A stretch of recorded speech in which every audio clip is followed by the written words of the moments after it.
guys, quick tutorial lang tayo today. Kung may Bluetooth speaker at mic ka, ipapakita ko sa'yo kung paano gawing instant video ka setup sa bahay. Ilipat lang muna tayo sa screen PC ko, pero kung may mobile o tablet kayo, carry lang din. First, punta kayo sa videoke.pro using a browser. Next, click natin yung register button. Mag-register kayo and verify nyo lang guys yung email address nyo. Kapag naka-register and verify user na kayo, may makikita kayong video mode sa homepage, click nyo to.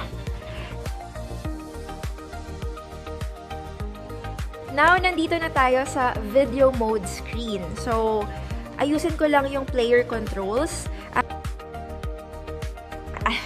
Click ko na din itong full screen button and then zoom in, zoom out, depende sa preference nyo.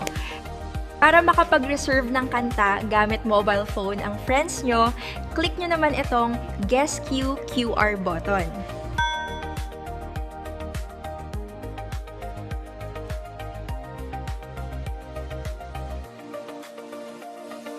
As you can see guys, nagre-reserve na ko ng suggested songs gamit amin ang mobile phone.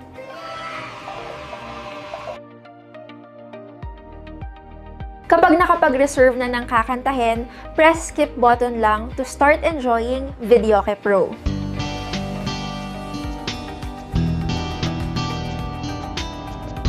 Explore nyo na lang guys, at mas maganda kung naka super premium kayo to unlock premium features, super mura lang naman. And yun guys, thank you! Download or visit videoke.pro now. Videoke Pro nga ne!